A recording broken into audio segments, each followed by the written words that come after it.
Hello, welcome to another problem session. Today we have a little difficult problem. Comes from this book. I highly recommend. So if you get a chance to get a hand on this book, you should study this book. There is also a website that you can visit. A lot of these concepts I have covered in that website. But here, let's look at this problem, and maybe you can try to, solve it yourself and come back and check with my solution. We have a cone, and there is a groove in the cone down like that, and the cone is rotating initially omega 0, and you put a block, like a block of mass m. You put it over here at the very top, so you can assume speed is 0 for the block. This is for the block, and a block kind of slides down as it's rotating, so it's facing different direction, and at some point the block comes out, or it reaches the bottom, and that time speed is v sub f, and at that time this cone is rotating with omega sub f, and we're supposed to find these two quantities. So A is this way. What's given, supposed to find in terms of given quantities. The given quantities are initial, we have it's rotating, moment of inertia of the cone structure. We can assume the groove is very tiny, and whatever, even large, it doesn't matter. It's just it's given I0. But if not given, if just the height and r and mass of the cone was given, you can assume the groove was not taking too much mass away from the cone, and then you could get I0 about this axis of rotation. You can look up a standard formula. It's in here also. I don't know if this book has actually worked out the formula for cone or not, but probably has. Okay, so online you can go, and definitely there's a list for the cone. All right, so let's see what we have. We have mass of the block and radius at the bottom of the cone, and then height of the cone. So these are the things you have to get the answer in. So let's tackle this first. How are we going to get omega f? Well, you can think of this as a angular momentum conservation problem, because between here and here, the force between block and the cone is internal force. When this thing is coming down, when the block is coming down, the force is vertical on the block. So vertical force will not have any torque on the vertical axis. So although there is external force, but does not have a torque on the block, right?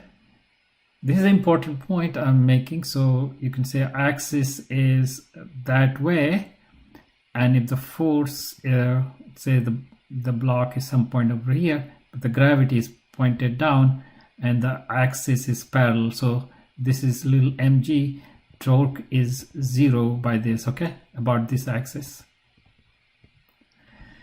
So about this axis, if you say z-axis, let's call it z-axis, about this z-axis, the angular momentum when the block is over here of the block and the cone must be equal to angular momentum in this situation. Okay, so A is very easy to do.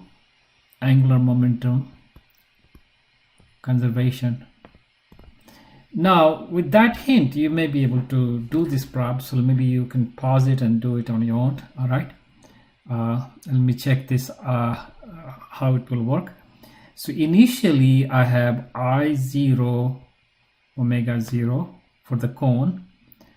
And because there is no momentum for the block is 0, and this is for the cone. That must be equal to final of the two things. So I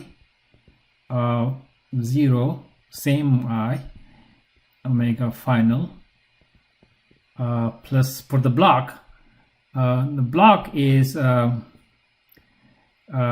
it has a moment is going v that way, speed down is that way, but then it's being carried by the cone along this direction. So it's got angular velocity in this direction, and it's rotating with the cone, right? So it's going to be and what is the moment of inertia for that? Well, the distance is capital R, and I have a little mass, so little mass capital R square, that is the moment of inertia of the block, and omega F. So this will come out of the block, and this will be cone, and you can just solve it for omega F equal to I0 omega 0 over I0 plus mr square. So this will be the part A, and let me give you for part B the hint. The hint for part B, I'll say this is the hint about part B, is it's a frictionless. So at that point we can actually do the energy will be conserved. It's a frictionless, there's no energy is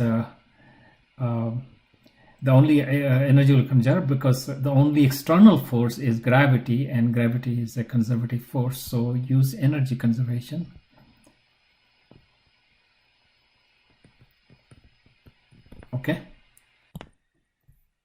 Okay, so let's for doing energy conservation, here is a catch here that's in the problem statement, not very obvious. Okay, so when we look at how this block is moving, this is the final speed, but actually with respect to inertial frame, fixed frame, whether it's fixed over there or down below, say frame is fixed XYZ like that, then you would find that you have this thing. Let's look at the block. The block actually say this is the groove, and if you look at the block in the final instance, it's going in that direction, and it's also going in that direction. So it has two velocities, velocity along the block and velocity, and then the net speed is in the net speed is in that direction. So V final will be is the net speed of the two, and it's when you draw something like that, you kind of it is a little confusing what this VF is the net speed, final speed. Okay, so when we look at kinetic energy, let me work that out. Kinetic energy plus potential energy in the beginning, so getting the B over here, it is potential energy and the kinetic energy of rotation. So energy in the situation I and situation F. So energy in situation I looks like half I0 omega 0 square. That's for the cone, because it's rotating, and for the block speed is 0, so this is the kinetic energy plus potential energy. Now center of mass of the cone will not change, so I don't need to include that. So just for the block will be this height h, mgh. So that will be initial. Yeah, if the cone itself is going up and down, and if the center of mass of the cone was moving, then I will have to add that also, so that we can take care of that. And if you don't feel like we should ignore it, then you can say, I don't know the mass of the cone, G. I don't know what the center of mass is. Center mass of the cone from here onward is HCM. I could leave it like that, but this will be something common to both EI and EF, and so we really don't need to include it. Over here it's going to be half I0 omega F square, and omega F is known from here in terms of the known quantity, so just leave it like that, but there was going to be problem, plus half mvf square, plus now this is going to be 0, and this is going to remain m cone GHCM. So when I make EI equals to EF, this will cancel out, this will cancel out, and I can solve for VF from here. So you can see that this plus this minus this divided by 2 over m, 2 over m. So VF square will be 2 over m, and then half I0 omega 0 square plus mgh minus half I0 omega f square.